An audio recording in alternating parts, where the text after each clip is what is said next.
Hey guys, D-Man here, and today we are reviewing Shazam, sorry. We're gonna do this like we usually do. Spoiler free, then spoilers. Okay, so spoiler free for this movie. I wanna get off a rating first. Uh 1 out of 10 or 10 out of 10 or sorry. A rating from 1 to 10. 1 being the worst, 10 being the best, 5 being average. I'm gonna give this a 9.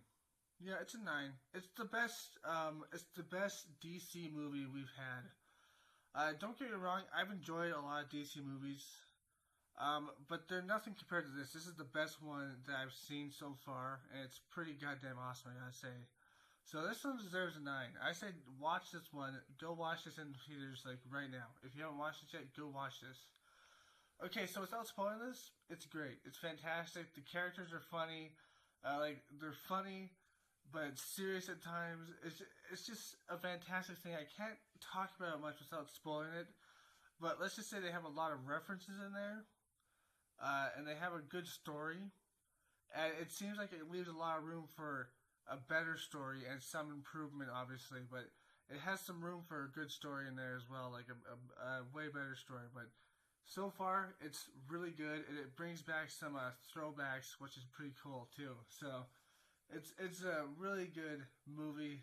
Go watch it. Anyways, now to spoilers because that's what we do in these reviews. If you didn't hear what I just said, I said go watch the movie, please. Go watch it. It's great. Go watch it. But now to spoilers. Okay, so spoiler alert. So how do I spoil this thing?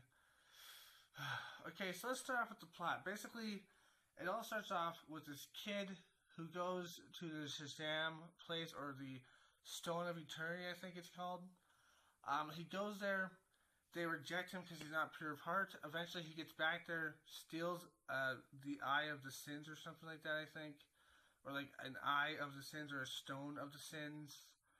And then he turns evil and he goes out. So the wizard picks his champion and dies.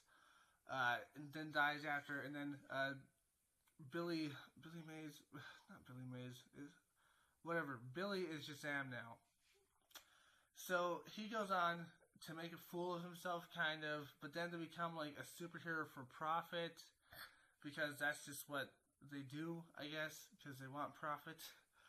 But then at the end, he turns into a really good superhero and a good person, sort of thing. So it's a pretty cool plot line, but pretty basic at the same time. But as soon as he starts getting his ass whooped, it's funny because he's a kid, and he acts like a kid even in Shazam form. He acts more like a kid in Shazam form than he does in like normal form too, so that's pretty interesting to see.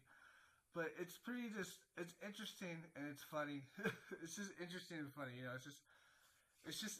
man, it's the best show from DC so far. Um, it has a pretty good plot line. Obviously, at the end, they win. Uh, and then they win, and that's it. They win, and then they move on. Okay, so let's talk about the references in this that I didn't want to spoil. So first off, they have a reference to the first champion that turned bad. So we have a chance of seeing Black Adam in the future. So that's pretty cool.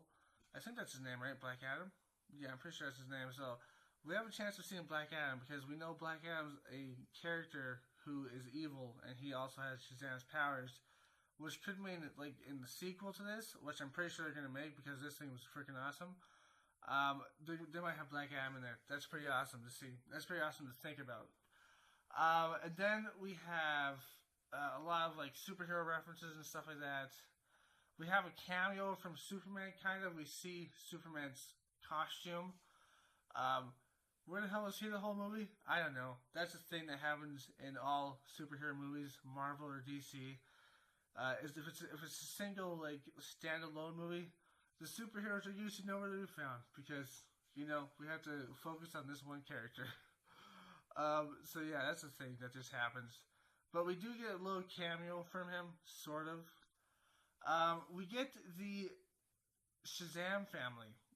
That's pretty old. I don't know if there's any new comics with that, but I knew that it was like an old thing in like the older comics where Shazam had his whole family made into Shazam people, or his whole foster family, I guess, made into Shazam or Shazam S people, I guess. And it's pretty cool, pretty funny. So that was pretty cool, yeah. We have this little plot line about his mother, trying to find his mother and his dad and stuff like that. But we can never find them, obviously, because they're nowhere to be found. But we have that little plot line. And at the end, it turns out his mother is a bitch. Sorry to say, but she is. She's an asshole. And she's not in a good place right now to see him, even though he's her freaking child. And I kind of figured that was the whole plot line. I was going to be like, it's stupid if he finds her and she's just like, I was looking for you this whole time, because she'd have to be pretty stupid to not be able to find a kid that's your kid. You know, I'm just saying. Like, the cops showed up at the fair and everything. You could have just found them, but whatever. So it's like obvious what was going to happen there. But yeah, man, it was a good plot. It was a good show. Not like the best plot, I would say. It's very predictable, but it had like a lot of references in there. It was pretty cool. It was pretty funny, dude. The jokes, not all of them, but the majority of them were just like, just on it, man, just on it. It was a good show. The best DC movie by far, in my personal opinion. Batman vs. Superman, I liked it, but I liked the animated version better, to be honest. But, and the comic book's even better. But, Batman vs. Superman, pretty okay. Suicide Squad, pretty okay. Wonder Woman, I found it kind of lackluster. So Aquaman, pretty okay. But this, pretty damn good. And Man of Steel and stuff like that, I'll be honest, I never watched those. But this one's the best, in my personal opinion. It's the best. It's pretty funny. I suggest going to watch this right away if you're a DC fan, or if you're a movie fan in general, or you just want to watch Shazam, because Shazam is freaking awesome. But anyways, that's my review. I hope you liked it. If you did, like, comment, subscribe, and share. Hit that bell notification because you love my content. And as always, my friends, stay sane. Peace. Hit my Twitter up. Hey guys, I hope you enjoyed that video, because I know I did. But anyways, I hope you liked it. If you did, like, comment, subscribe, and share. Hit that bell for notifications, and that's pretty much it. Do it because she wants you to, and I do too. So subscribe, watch the videos, hit one of these things on the screen right now. Okay, bye-bye, peace.